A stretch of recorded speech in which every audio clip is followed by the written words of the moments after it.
অনুরোধ করি যুবক, প্লিজ যুবক, হৃদয়টাকে মেরে ফেলিও। তুমি দেখো না, তোমার বয়স 22, 10 বছর বয়সে মা বলেছে স্কুলে যা, মাদ্রাসা যা, মানুষ হবি, ভবিষ্যৎ ভালো হবে। তুমি শুনুনি ক্রিকেট, ফুটবল, সিনেমা, নাটক, কোথায় বিয়ে, কোথায় গায়ে হলুদ, গান বাজনা বাজিয়ে তোমার জীবন কাটাই দিছো। যুবক দেখো, 22 বছর বয়সে তুমি মূর্খ। তোমার পাশের বন্ধু পাইলট স্কুলে পড়ে, হ্যাঁ 10টা টিউশনি পড়ায়, 30,000 টাকাও কামায়।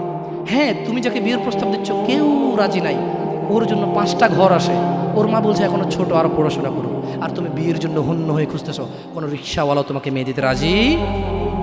তুমি দেখো 10 বছর 15 বছর বয়সে যদি মায়ের ওই কথা মেনে নিতা, তাহলে তুমি আজকে উপকৃত থাকতা।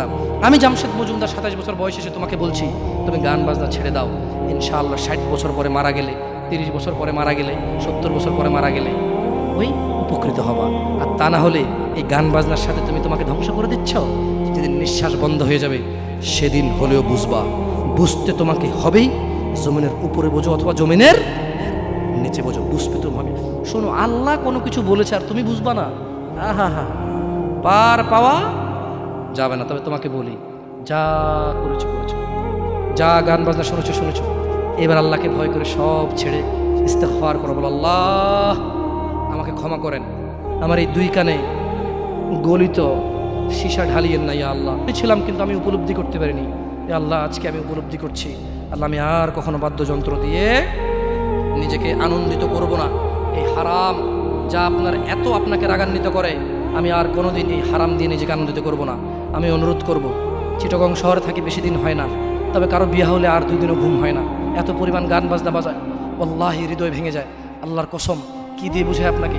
মন চায় মারামারি করি, মন চায় গালাগালি করি, মন চায় ঝগড়া করি, মন চায় ওর বিয়ে ভেঙে দেই, মন চায় নিজে পুলিশের ওসি হয়ে ওদের সবগুলো বন্ধ করি, মন চায় রাজনৈতিক নেতা হয়ে লাঠিছোটা নিয়ে এদেরকে পিটানো শুরু করি, মন চায় আল্লাহর থেকে অনুমতি আসুক, ওহি বন্ধ হয়ে গেছে, মন চায় আল্লাহ তুমি ওহি পাঠাও, একটাকে গলায় পাড়া দেই কতক্ষণ। মন চায় নিজেকে যদি অনেক জ্ঞানী, অনেক কিছু হতাম, কোথাও গিয়ে যদি বলতাম গান বন্ধ করো, যদি বন্ধ করে দিত, যদি এমন কিছু হতাম, কত কিছু যে মন চায়। তোমার বিবাহ তুমি রামশ্যাম যদুমধুর মতো করে ফেলেছ। যুবক, তুমি কেন কবুল পড়ে বিয়ে পড়ো? আমার তো বুঝে আসে না। বাবা, আপনি কেন আপনার ছেলেকে কবুল পড়িয়ে বিয়ে দিচ্ছেন? আমার বুঝে আসে না। ভাই, আপনি কেন আপনার মেয়েকে কবুল পড়িয়ে বিয়ে দিচ্ছেন? আমার বুঝে আসে না।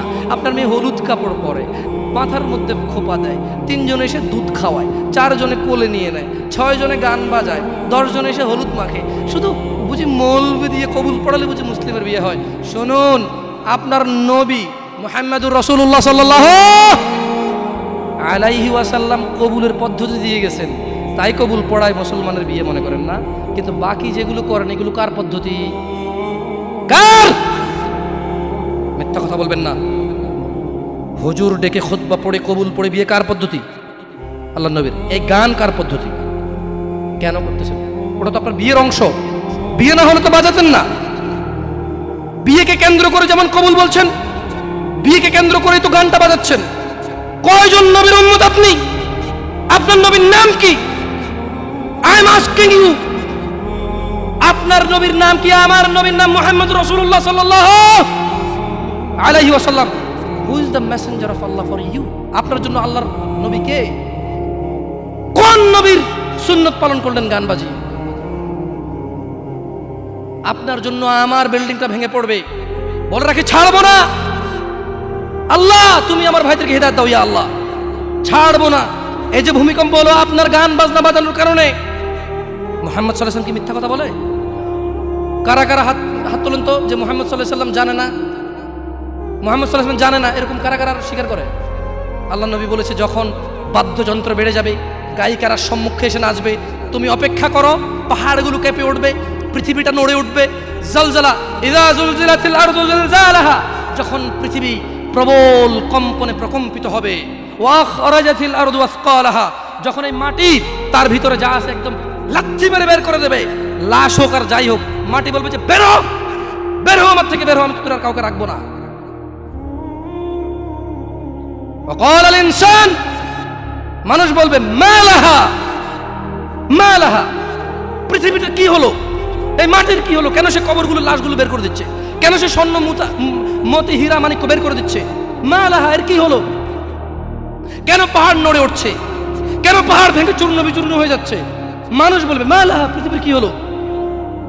বিআন্না রাব্বাকা আওহা লাহা, পৃথিবী এটা করবে বিআন্না রাব্বাক, কারণ তোমার প্রতিপালক আওহা লাহা পৃথিবীকে আদেশ করেছে। আপনি গান শোনেন, আমি শুনি না, আপনি গান বাজান, আমি বাজাই না। যখন চিটাগং নড়ে উঠলো ভূমিকম্পে, আপনার বাড়ির সাথে আমার বাড়িটা উঠছে। বন্ধ করেন এই জুলুম আমাদের উপর। আল্লাহর দিকে তাকিয়ে বন্ধ করেন, আল্লাহর দিকে তাকিয়ে বন্ধ করেন। আপনার বাড়িটা যদি ভেঙে ফেলেন, তো ইচ্ছা বুলডোজার এনে ভেঙে ফেলেন, কেউ ধরবে? কেউ জিজ্ঞেস করবে আপনাকে? আপনি গান বাজনা শুনে এভাবে পৃথিবীতে বিপর্যয় নিয়ে আসতেছেন। ইত্তাকিল্লাহ হাক্কা তুকাতিহ, আল্লাহকে ভয় করেন যেভাবে ভয় করা উচিত। ইয়া শাবাব, আহলুল মুনাফিক, নামধারী কিছু মুসলমান, এদের ফাঁদে পা দিও না। তারা চায় তোমরা নেশায় মত্ত হয়ে তোমরা তোমাদের জীবনটাকে জাহান্নামে উজাড় করে দাও। তারা চায় তোমরা শয়তানের ফাঁদে পা দিয়ে তোমরা আল্লাহ দ্রোহিতা এবং রাসূল দ্রোহিতায় মেতে ওঠো। অথচ আল্লাহ চায় তোমরা সফলতার দিকে আসো, আল্লাহ চায় তোমরা আল্লাহর ক্ষমার দিকে আসো, তোমরা সফল হও, আল্লাহ চায়। আল্লাহ সুবহানাহু ওয়া তাআলা বলেন, ইয়া আইয়ুহাল্লাযীনা আমানু ইন্নামাল খামরু ওয়াল মাইসির ওয়াল আনসাব ওয়াল আজলাম রিজসুম মিন আমালিশ শাইতান ফাজতানিবুহ লাআল্লাকুম তুফলিহুন। হে তোমরা যারা ঈমান এনেছো, মদ, জুয়া, মূর্তি পূজার বেধি ও ভাগ্য নির্ণয় গণকের কাছে যাওয়া শিরক, গণকের কাছে যাওয়া শিরক। ভাগ্য নির্ণয় করার শর্ত কেবল ঘৃণার বস্তু, শয়তানের কাজ, কাজেই তোমরা সেগুলো বর্জন করো। ফাজতানিবু, কাজেই তোমরা সেগুলো বর্জন করো। ইয়া শাবাব, হে মানুষ, তোমরা মদ, জুয়া, গান বাজনা, ভাগ্য নির্ণয় করে এরকম জিনিস থেকে বেঁচে থাকো। আল্লাহ বলছেন যে রিজসুম মিন আমালিশ শায়তান, এগুলো শয়তানের কাজ, এগুলো ইবলিসের কাজ। ফাজতানিবু, আল্লাহ বলছে হে আমার বান্দারা, ফাজতানিবু, এগুলো থেকে বেঁচে থাকো। কেন? লাআল্লাকুম তুফলিহুন, যাতে তোমরা জিতে যাও, যাতে তোমরা সফল হও, যাতে তোমরা জান্নাতি হও, যাতে তোমরা ভয়াবহ আগুন থেকে বেঁচে যাও। জাহান্নামের আগুন কি? নাযাআতাল লিশশাওয়া, চামড়া খসে দেবে, এটা হচ্ছে জাহান্নামের আগুন। জাহান্নামের আগুন থেকে বাঁচার দরকার আছে না নাই? এইভাবে এলোমেলো চলাফেরায়, শুক্রবারের নামাজে গিয়ে বাকিও সব বাদ দিয়ে নামাজও পড়বো, সুদও খাবো। আরে বাস্তবতা এমন, এখনকার ঘুষখোররা বলে যে শুনেন 3 লাখের নিচে হবে না, আপনাকে বুঝাতে পারতেছি না, জোহরের টাইম চলে যাচ্ছে, দিলে দেন না দিলে যায় নামাজ যাই।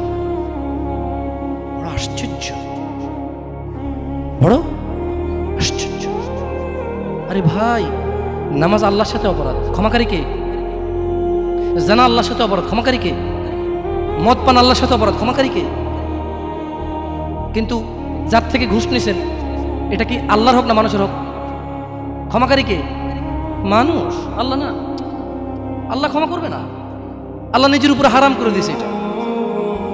আপনি যদি বলেন যে আমি 3 দিন ভাত খাবো না, পারবেন? এই ওয়াদার উপর থাকতে পারবেন? নাকি খিদের জ্বালা খেতেই হবে? আল্লাহ এতটাই ক্ষমতাবান, তিনি যদি বলেন যে আমি এটা করব না, তিনি এটা না করে থাকতে পারেন। অনেকে বলে যে আল্লাহ চাইলে পুরুষেরটাকে মহিলা বানাইতে পারবে। আমরা বলি যে আল্লাহ চাইলে সবই পারবে, কিন্তু আল্লাহ এখানে বলেছে আমি চাইবই না এটা। আর আল্লাহ এত ক্ষমতাবান, আমি এটা করবো না বলে পৃথিবীর কেউ জোর করে ওনাকে করাইতে পারবে না। আমরা কথা বুঝতে পারছেন? এই জন্য মানুষের হক যে নিচ্ছেন আপনারা, আল্লাহ ক্ষমা করবে না। তো প্রশ্ন, আল্লাহ এত ক্ষমতাবান, আল্লাহ ক্ষমার মালিক না আল্লাহ? আল্লাহ এই ক্ষমতাটা তার বান্দাকে ভালোবেসে দিয়ে দিছে। হ্যাঁ বান্দা নেই, তোকে দিয়ে দিলাম এখতিয়ার, আমি আল্লাহ মিথ্যা কথা বলি না। তোর হক যে খাবে, তুই মাফ করলে সে মাফ পাবে, আমি মাফ করবো না। আমি দাখিলি দিব না জায়গায়, কি করবে না? আমি না কি গলাবো না। লা ইলাহা ইল্লাল্লাহ, সুবহানাহু, তিনি পবিত্র। তো তারা চায় তোমরা মদ, জুয়া, নেশায় ব্যতিব্যস্ত হয়ে থাকো। নামধারী মুসলিমরা চায়, মুনাফিকরা চায় এটা। কাফেরদের দোষ দিয়ে লাভ নাই, 90% মুসলমান দেশ, আপনারাই তো বলেন। তা কাফের কি করে এখানে? এখানে মদের আড্ডার মালিক মুসলমান, এখানে গানের আড্ডার মালিক মুসলমান, এখানে ডিস কেবলের মালিক মুসলমান, এখানে মানুষ মারে মুসলমানের কথায়, এখানে মানুষ বাঁচায় মুসলমানের কথায়, এখানে দুজনে যায় উঠা নিয়ে চলে আসে কাউকে মুসলমানের কথায়। মুসলমানের বাড়ির নিচে মসজিদ, মুসলমানের দোকানের উপরে মসজিদ, মুসলমানের ঘরের পাশে মসজিদ, মুসলমান নামাজ আসে না, কাফের দোষ দিবেন কিভাবে আপনি? এরা সবই তো মুসলমান। তো এরা কি মুসলমান না মুনাফিক? এরা মিথ্যাবাদী। কি আপনারা মনে কষ্ট নিচ্ছেন যে আমাদেরকে গালি দিয়ে গেল? ওয়াল্লাহি ভুল বুঝিয়েন না। আমি এই কথাগুলো বলে বোঝাতে চাচ্ছি, আপনি যে নামাজ পড়েন না, এটা ছাড়া বিকল্প নাই। আমি বলি না যে আপনি খারাপ জাহান্নামে চলে যাবেন, না। আপনার মালিক কে? তিনি যদি আপনাকে জান্নাত দেয় ক্ষমা করে, কেউ ঠেকাইতে পারবে? কিন্তু মনে রাখবেন, তিনি মিথ্যা কথা বলেন না। তিনি বলে দিয়েছে তিনি কাদেরকে জান্নাত দেবে। উনি পৃথিবী পরিচালনা করেন একটা নিয়ম শৃঙ্খলায়। কিভাবে? একটা নিয়ম শৃঙ্খলা। বুঝে আসছে না? আসে নাই? যাই হোক, ইবনে আব্বাস রাদিয়াল্লাহু আনহুমার বর্ণনায় রাসূল সাল্লাল্লাহু আলাইহি সাল্লাম বলেন, আল্লাহ তাআলা মদ, জুয়া, তবলা, সারেঙ্গি হারাম করেছেন। তিনি আরও বলেন, নেশাগ্রস্ত করে এমন প্রত্যেক বস্তু হারাম। মুসনাদে আহমদ ও আবু দাউদ এসেছে। এছাড়াও বহু প্রমাণ ও নির্ভরযোগ্য হাদিস রয়েছে যাতে গান, বাদ্যযন্ত্র হারাম ও নাজায়েজ। বলা হয়েছে এই ব্যাপারে বিশেষ সতর্কবাণী রয়েছে, কঠিন শাস্তির ঘোষণা করা হয়েছে। রাসূলুল্লাহ সাল্লাল্লাহু আলাইহি সাল্লাম বলেছেন, আমার উম্মতের মধ্যে এমন সম্প্রদায় হবে যারা জানা, ব্যভিচার, রেশমি কাপড় ব্যবহার, মদ, পান ও গান, বাদ্যকে হালাল করবে। আপনি আপনি আপনি খেয়াল করে দেখেন, আল্লাহ নবী ভবিষ্যৎবাণী দিয়ে গেছে যে আমার উম্মতের মধ্যে এমন কিছু লোক বের হবে যারা দাঁড়িয়ে থাকবে, 60 বছর বয়স হবে, মসজিদের সভাপতি হবে, স্কুলের সভাপতি হবে, অথবা কোনো পতিই হইল না, কারো পতিই হইল না, এমনি মানুষ ভিক্ষা করে হলো বিয়ে করে গান বাজনার ব্যবস্থা করবে। ভিক্ষা করে হলো গান বাজনার কি করবে? ব্যবস্থা করবে। না নাহলে তাকে বিয়ে হচ্ছে না, নাহলে কি হচ্ছে না? বিয়ে হচ্ছে না। আল্লাহি যত পোলা তার বিয়েতে গান বাজা, বাবা জীবিত, এই বাবা দায়ী। যদি ওই বাবা বিয়েতে উপস্থিত থাকে, বাবা ছেলেকে ডাইরেক্ট বলবে, শোনো, তোমার যৌবন আছে, তোমার ইনকাম আছে, তোমার ক্ষমতা, তুমি গান বাজনা বাজাবা। আমি বাবাকে আল্লাহ ক্ষমতা দিছে, আল্লাহকে আমি রাজি থাকবো না, তোমার বিয়ে হবে না। মেয়েকে বলবো, তোর বিয়ে হবে না, তুই গায়ে হলুদে যাবি। মানে আমি খালি এখান থেকে সরে যাই আর বলবো যে এইটা আমি বিয়েতে থাকবো না, এই বিয়ে হারাম, গান বাজনা বাজতেছে, গায়ে হলুদ হচ্ছে, আমি বিয়েতে থাকবো না, এটা আল্লাহ আমার পাওয়ার দিচ্ছে। তুই মক্কার ইমামে যদি বিয়ে পড়াস আর আমি না রাজি না থাকি, তোর বিয়ে হারাম। বুঝে আসছে না? আসে নাই? পোলাই যদি, মাইয়ে যদি নিজের পাওয়ার ইস্তেমাল করে, আপনিও নিজের পাওয়ার ইস্তেমাল করেন। বলেন যে কি পাওয়ার দেখাস রে আমার সাথে, আমি তোর বাপ, কি পাওয়ার দেখাস তুই? তুই আমাকে জাহান্নামে নিয়ে যাবি? নো, ফেরাউন পারেনি, নমরুদ পারেনি, আবু জাহেল পারেনি, আবু লাহাব পারেনি। তুই আমার জন্মের ছেলে, তুই এমন কাজ করবি আমাকে জাহান্নামে নিয়ে যাবি? না, আমি তোর সাথে একমত না, এই কাজে আমি নাই। এই কাজে আমি বলতে পারবেন? বলতে পারবেন? দেখুন, বলতে পারেন আর না পারেন, এখানে স্বীকৃতি দেন আর না দেন, বলা উচিত। যাই হোক, রাসূলুল্লাহ সাল্লাল্লাহু আলাইহি সাল্লাম বলেন, যে ব্যক্তি দুনিয়াতে মদ পান করবে যে ব্যক্তি দুনিয়াতে মদ পান করবে ও তওবা করবে না, সে আখিরাতে তা থেকে বঞ্চিত থাকবে। দেখুন দিনী ভাইরা, জিনা ব্যভিচার এত পরিমাণ বেড়েছে। হে মুসলমান, হে মানুষ, মুনাফিকের ফাঁদে পা দিও না। তারা চায় তোমরা বেহায়াপনা, নির্লজ্জতা, নোংরামো, অশ্লীল চরিত্রকে আপন করে নাও, যা তোমাদের দুনিয়া ও আখিরাতকে সম্পূর্ণ ধ্বংস করে দিবে, যা তোমরা তোমার নিজের ও তোমার ভবিষ্যৎ প্রজন্মের দুনিয়া ও আখিরাত অন্ধকার করে দেবে। এই ব্যাপারে আল্লাহ সুবহানাহু ওয়া তাআলা সূরা আল ইসরা বলছেন, ওয়ালা তাকরাবুজ জিনা, তোমরা জানার কাছেও যেও না, ইন্নাহু কানা ফাহিশাতান ওয়া সাআ সাবিলা, নিশ্চয়ই এই জানা ব্যভিচার, নিশ্চয়ই এই জানা ব্যভিচার, নিশ্চয়ই এই জানা ব্যভিচার অশ্লীল, অশ্লীল, অশ্লীল, অশ্লীল, নিকৃষ্ট, নিকৃষ্ট, নিকৃষ্ট আচরণ। রাসূলুল্লাহ সাল্লাল্লাহু আলাইহি সাল্লাম বলেন, জানাকারী ব্যক্তি যখন সে জানা করে ওই সময় তার ঈমান থাকে না। চোর যখন চুরি করে ওই সময় সে মুমিন থাকে না। মদখোর, নেশাগ্রস্ত লোক যখন সে নেশা করে ওই সময় তার ঈমান থাকে না। চিন্তা করে দেখেন তো, মদ খাওয়া অবস্থা মারা গেলে কি হয়ে মরলেন বলেন তো? যতই হজ করেন, কি হয়ে মরলেন? হজ করতে কে বলছে? আল্লাহ। হজ করতে কে বলছে? মুহাম্মদ সাল্লাল্লাহু আলাইহি সাল্লাম। নামাজ পড়তে কে বলছে? আল্লাহ। নামাজ পড়তে কে বলছে? মুহাম্মদ সাল্লাল্লাহু আলাইহি সাল্লাম। ওই একই মুহাম্মদ সাল্লাল্লাহু আলাইহি সাল্লাম বলছে, চোর চুরি করার সময়, মদখোর মদ খাওয়ার সময়, জানাকারী ব্যক্তি যতক্ষণ ওই মহিলার সাথে থাকে, এর ঈমান কি?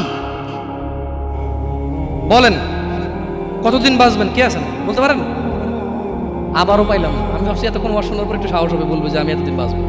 তো যে জানা করতে গেলেন, তার মানে গ্যারান্টি আছে যে যা জানাটা না করে চলে আসবো, তারপরে মরবো তওবা করে, না? এরকমই তো কিছু নাকি?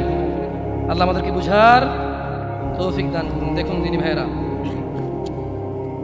আল্লাহ সুবহানাহু ওয়া তাআলা বলছে যে নিশ্চয়ই তোমাদের ধন সম্পদ ও তোমাদের ছেলে সন্তান তোমাদের জন্য পরীক্ষা। এবং তোমাদের শত্রু। কিছু কিছু ক্ষেত্রে ছেলে সন্তানের ধন সম্পদ কি শত্রু। যে এই ছেলের জন্যই তো রেপ করে আসছে, আপনি বলছেন যে না আমার ছেলে নির্দোষ।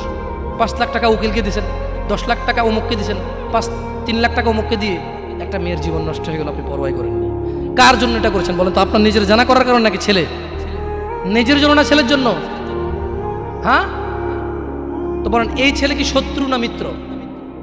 এই ছেলের এই যে আপনি একটা অন্যায়কে সাপোর্ট করে গেলেন, যদি আল্লাহ আপনাকে জিজ্ঞেস করে আপনার বাচ্চা আছে, এই অন্যায়টা আপনি কার জন্য করছেন? কার জন্য? তাহলে এই ছেলেকে শত্রু না বন্ধু? এই জন্যই দিনী ভাইয়েরা, আমি আপনাদের লাস্ট 2-3 মিনিট কথা বলে আমি ইনশাল্লাহ, আপনাদের বক্তারা এসে গেছে, আমার রাজশাহীর দিকে যেতে হবে একটু। এক্স্যাক্টলি 5 মিনিট ইনশাল্লাহ। দেখুন, অনেক কথা বলেছি, হয়তো এই বয়সে অনেক কথা আমার মুখে মানায়ও না। আসলে সব কিছুরই তো একটা বয়স আছে। ছোট মানুষ যদি বুড়া পাকনা পাকনা কথা বলি, মুরব্বীদের গায়ে এমনি লাগবে, পাকনা পাকনা কথা বলে, বয়স কত তো কি বুঝতে দুনিয়া, ঠিক না?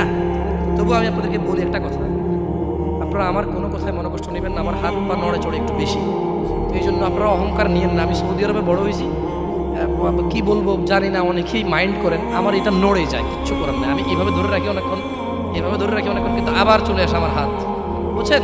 তো আপনারা অহংকার দৃষ্টিতে দেখিয়েন না, এটা আমার অভ্যাস। খায়ের ইনশাআল্লাহ, আশা করি আপনারা বুঝবেন, সবাই এখানে বুদ্ধিমান মানুষ। আমি এতক্ষণ থেকে আপনাদেরকে কিছু নসিহত করেছি, আপনাদেরকে বলে রাখি, আপনি, শুধু আপনি না, এই পৃথিবীতে যত মানুষ আর জিন আছে সব যদি একসাথে হয়ে ফন্দি করে যুক্তিশলা পরামর্শ করে আল্লাহ দ্রোহিতা, আল্লাহ বিরোধী কাজ করে, আল্লাহর কিছুই যায়, জোরে বলেন তো, আল্লাহর কিছুই যায়। এই পুরো পৃথিবীর মানুষ এবং জিন সবাই যদি একসাথে কোনো গুনাহ না করে, শুধুই আল্লাহর অনুগত্য করে, আল্লাহর যেই ক্ষমতা, আল্লাহর যেই মহত্ব, কিছুই বাড়বে, কিছুই বাড়াইতে, কিছুই কমাইতে পারবে না। আপনাকে একটা কথা বলি, নিজেকে বেশি অপরাধী মনে করিয়েন না।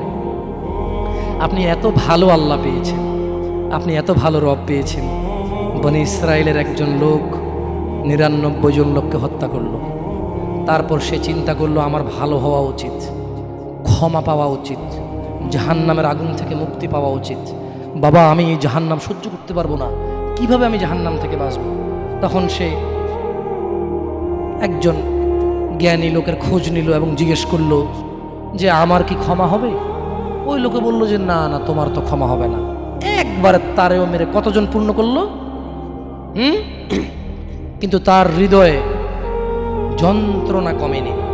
ওই যে একটা যন্ত্রণা, কি কাজ করলে আমি ক্ষমা পেয়ে যাব, কি এমন কাজ করলে আমি আল্লাহর আযাব থেকে রক্ষা পাবো। সে আল্লাহকে প্রচন্ড ভয় পাচ্ছিল। অ্যাট দ্য সেম টাইম সে সিদ্ধান্ত নিয়েছিল যে সে আর হত্যাই করবে না, সে ভালো হয়ে যাবে, অন্যায় করবে না, সে অন্যায় করবে না। কিন্তু তার ভালো হওয়ার জন্য একটা গ্যারান্টি লাগবে যে কে আছে এমন যে আমাকে বলবে কি করলে আমাকে আল্লাহ ক্ষমা করে দেবে। ওই লোকটা যখন মারা যায়, আল্লাহ তাকে জান্নাত দিয়েছে। কেন? সে ভালো হওয়ার ইচ্ছা পোষণ করেছে। আপনিও ভালো হওয়ার ইচ্ছা পোষণ করেন, করবেন তো? আর ভালো কখন হতে হবে? কালকে? কালকে কখন থেকে ভালো হতে হবে? না, বিয়ের পরে। ভালো কখন থেকে হতে হবে? না, চাকরির পরে। ভালো কখন থেকে হতে হবে? একটু দাঁড়িয়ে পাকার পরে। নাকি এখন থেকে? একটু নিজেকে প্রশ্ন করিয়েন, যখন বলবেন কালকে থেকে ভালো হয়ে যাব, মহা অন্যায় কথা। মানে আপনি নিশ্চিত গ্যারান্টি দিয়েছেন আপনি কালকে পর্যন্ত বাঁচবেন। এটা কত জঘন্যতম কথা না? আল্লাহ আমাদেরকে বোঝার তৌফিক দান করুন দিনী ভাইরা। একটা হাদিসে কুদসি শুনিয়ে চলে যাবো ইনশাআল্লাহ তাআলা। বক্তা এসে গেছেন, মাশাআল্লাহ আলাইহি।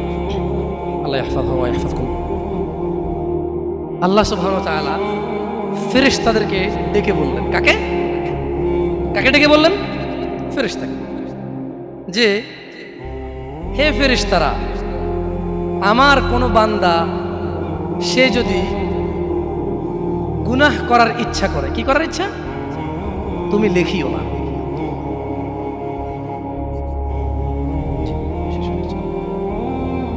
তাহলে ফেরেশতাদেরকে আল্লাহ কি বললেন, আমার কোনো বান্দা গুনাহ করার ইচ্ছা করলে তোমরা তা লিখিও না যতক্ষণ পর্যন্ত সে না করে।